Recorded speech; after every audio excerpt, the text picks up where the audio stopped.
比丘尼。哦，in the fifth patriarch's time, at that time, there are lay women staying here and practicing, and there are lay person and lay women, but there are no bichonis, there are no nuns. This is just judgment, as Sufu said, and I wonder the reason the Muto changed from male and female, so the king's mother could come here to practice. Is it because of the king? 他的问题是，这个吴祖的母亲是什么时候来这里的？吴祖的母亲吴祖当时7岁就跟着他一起相依为命。哦，是这样的。Actually, her mother always follow Wu Zhou的, because if you remember that Wu Zhou is an orphan, and his father died very early on. Actually, his father abandoned him, so he always stayed with his mother. And when the fifth patriarch John become a monk, his mother also stayed with him. So his mother always stayed with the fifth patriarch.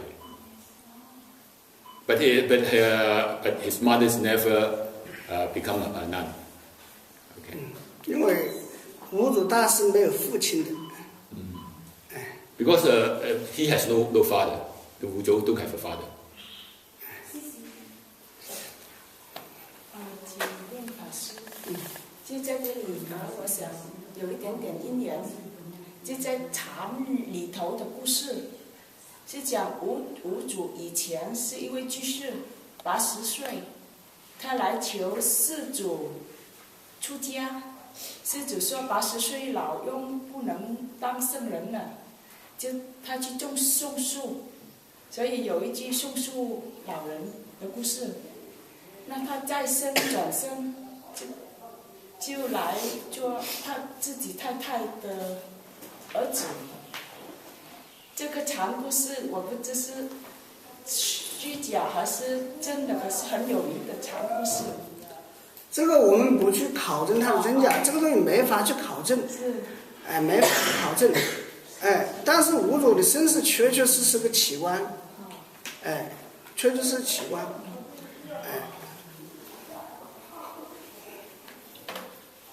师傅，我想再问一下，因为我们这边我想大多数是同修都是念佛为主。您刚才讲您的禅法也是坐禅念佛，就是禅静双修啊。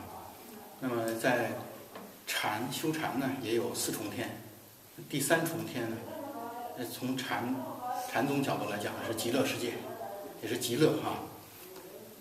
对于念佛人来说呢，就是求生极乐世界。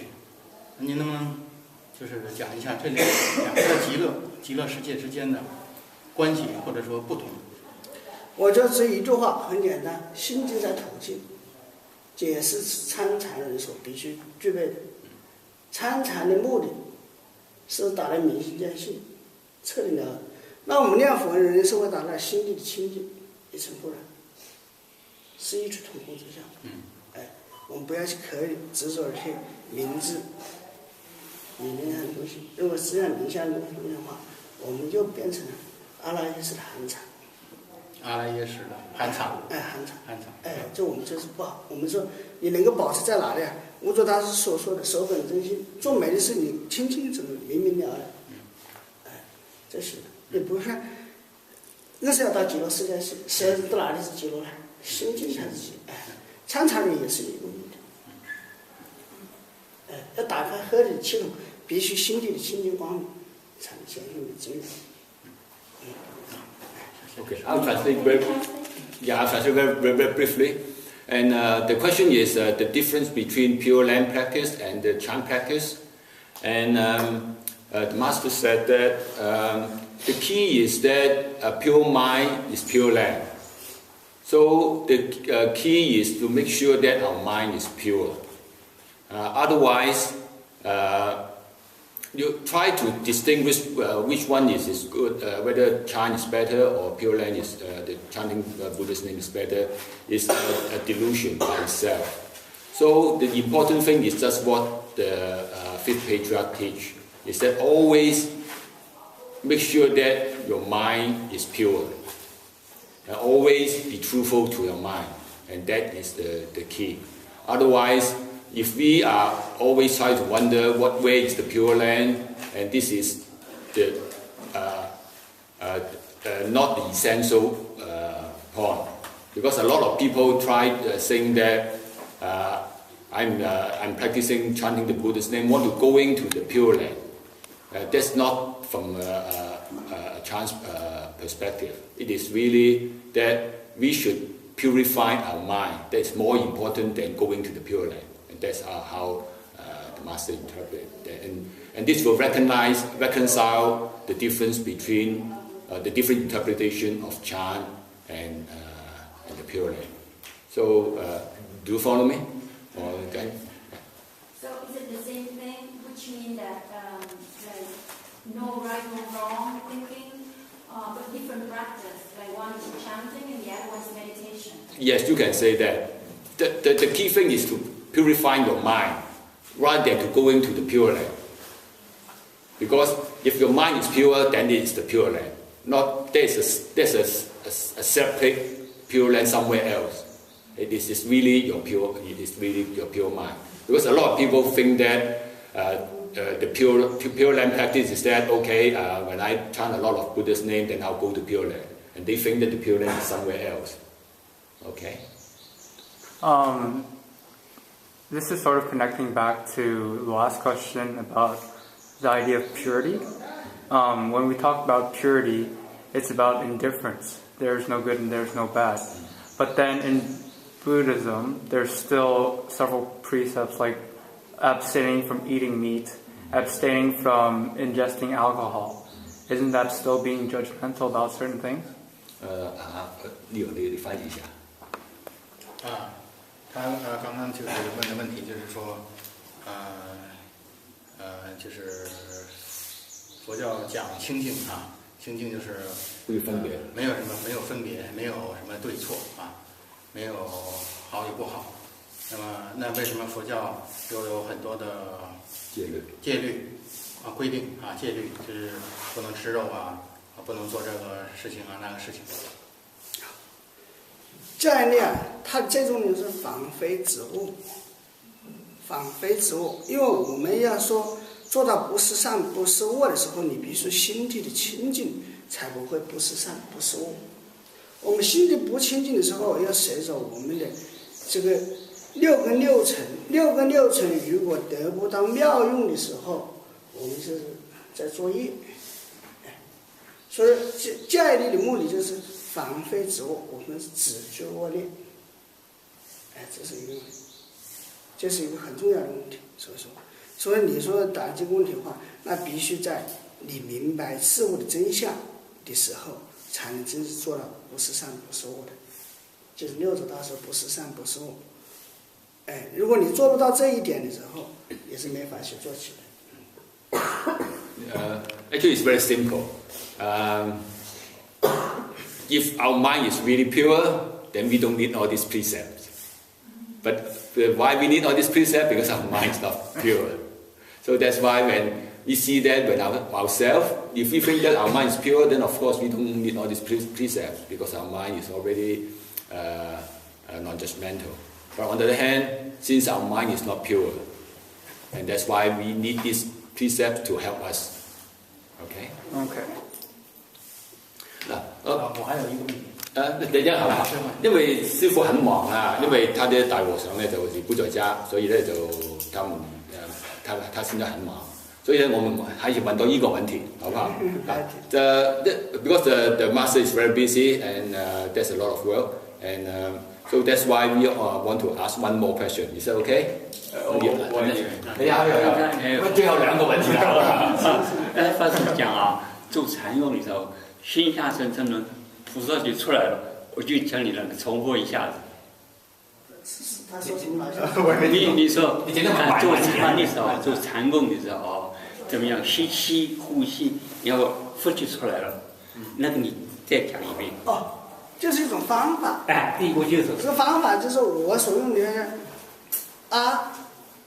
字是集气，米是沉气，陀就往上升，佛子气就出来了，是一个周期性的循环的周期。哎，你不是现在用一下就可以了。我现在就是想做。试一下，谢谢。哎，就是呼吸观是慢慢的用这种呼吸法，你就走顺了，走顺了，你佛号也守住了。那老人就这个方法挺好的。好，谢谢。哎，这样一个还有一个什么呢？它不昏沉，因为你那一念是明明了了的，因为你那一念一下抓不住，你就那个气流啊就不自然了。我们这次用这个方法来调，你走顺了，就它自然就走动了，它自然就是挤下去，离沉下来了，气沉下来，陀就往上升，佛就出来了，陀佛，是不是？可以说就是说阿弥的时候是吸气，陀佛，出气，对，一口气挤下来，弥沉下来，陀佛，是不是？这个方法你做到的时候就很容易，就是说守住。你这你而且是你的意念所有的关这个呼吸关了，如果你一念不关，你就不知道是沉还是直了，你这气息就变了，就说你这抽的方法，如果你用熟了，不需要这个方法。观念正确，你要才有正确的修炼。就是这样的，你很顺畅。谢谢。这是我们最早的人，他是什么呢？没有，我就是我自己掌握这个方法，不是对不对？但我用起来很好，你们可以试一下。原来人家教我的是什么呢？数息。数息啊，就是1、2、3、4、5、6、7、8、9、10，练到10就收为止。单手挤气，双手出气，就是1沉2出3沉4出。就是我这种方法呢，很容易淡，这样不如你守着佛号的时候还好。那我就顺着他的问题问不是我要问的问题那个就是对于初学坐禅的人，像这种坐禅念佛的方式，你认为适用吗？还是说先从数息观开始比较好？我这个方法什么人都可以用，因为你坐那里，你说1、2、3、4、5，你信心，你提不出信心出来，那不如我让你一个佛号，你也知道耳闻目睹都知道这个佛号的功德意义。那我们世俗人谈执着的功德，那我们就让你执着的功德，这是一种方法。你叫我去数1、2、3、4、5，你数下就没味道了，你就不干了。那我们这种方法，禅机双修带脚虎，那你就有方法。这个方法我用起来，就是我会慢慢的在做的过程中，以前我一坐下来就数一下就脑壳抓下来，就在昏沉了，没劲儿，是吧？这也是方法。这老先生掌握了，就你可以试一下。你坐到哪里都是在做禅，为什么？你坐车上，你也是这样的方法。静下心来，你坐哪里，他都在修行。